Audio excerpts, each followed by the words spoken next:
What's up, guys? It's Coach Grant with First Down Training, and today we're going to be breaking down how wide receivers can change tempo on their routes. So we're going to be talking about how changing tempo and giving this little skip middle of your route can get a DB to really commit to the fade and get you some more separation. So I hope this video helps you guys out. But also, fellas, if you're a wide receiver or even a quarterback, we are going to be traveling to 9 different cities across the United States this offseason for 2-day-long quarterback and wide receiver training camps. We're going to be starting off our tour next month. Tampa, Florida, January 8th and 9th. Houston, Texas, Phoenix, Arizona, Newark, New Jersey, Atlanta, Georgia, Chicago, Illinois, Dallas, Texas, Nashville, Tennessee, and Los Angeles, California. So if you guys are local to any one of these 9 cities, want to come out and get some great work in with us, spots are going to be limited. We're only having about 10 to 12 guys per position, per age group, okay? So check out that very first link in the description below if you want to get a great spot, a great chance to work with myself and my staff of Division I and former NFL coaches to help you guys out. We're going to be doing positional work, one-on-one, 7-on-7 for 2 days straight.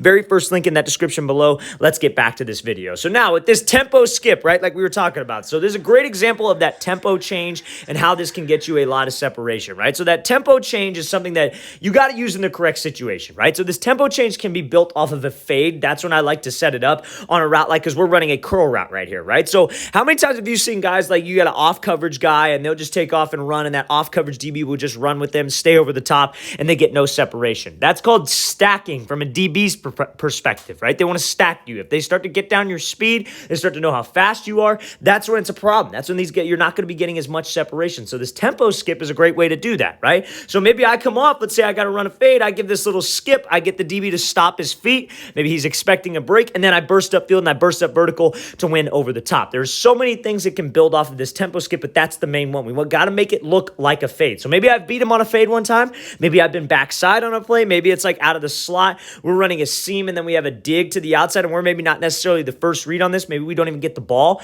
but they've seen that tempo skip before. So that's what builds into this kind of curl route or this stop route, if you will, that will get you some space. So that's what this receiver does here. He comes out fast, comes off the ball quick, gives that little hesitation, then bursts up vertical. And you see how much that's going to get that DB to commit his hits, because when you slow down, that DB kind of has to honor that, if you will. Because again, he's looking for any kind of indicator on when you're going to be making a break, right? That's why DB is such a hard position. That's why it's one of the hardest positions in the game, is because they're playing a guessing game 24/7. So if we don't give him any indicators on my route, and then I show him that little slow down with my speed, he's thinking, oh yeah, break's coming, I got it. I noticed when he's going to make the break. And then when we accelerate, that's going to force an overreaction out of him. We never want a DB to get my speed down. We never want him to completely know how fast I'm going to run this route, how fast I'm going to run that route. We want to be unpredictable, and that's exactly what we do. And you see the amount of separation we're able to get out because of how quick he's able to drop his hips. Now, this is super important when you're doing this kind of tempo change, or maybe stutter go stop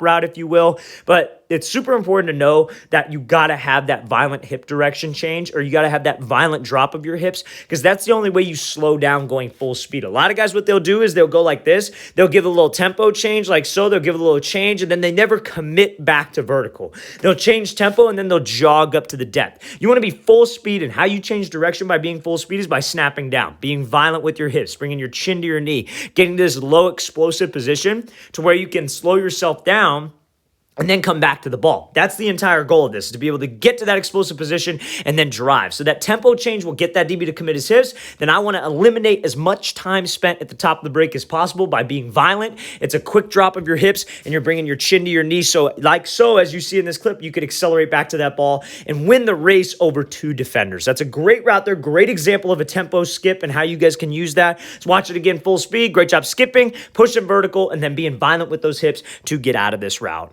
All right, guys, we want to thank you for watching. I really appreciate it. If you guys have any questions at all, don't hesitate to leave those in the comment section below. I'll get back to you as soon as I can. Always appreciate the feedback, and it's always great to hear from you guys as well. If you guys have any questions, like I said, comment section below. Really love to hear back from you guys. And also, fellas, if you guys are local to one of these 9 different cities that we talked about in 8 different states, would love to have you out for one of our 2-day-long quarterback and wide receiver and DB training camps, where we're going to be doing one-on-one, 7-on-7, and positional work for 2 days straight. Very first link in the description below. I'll see you guys next time.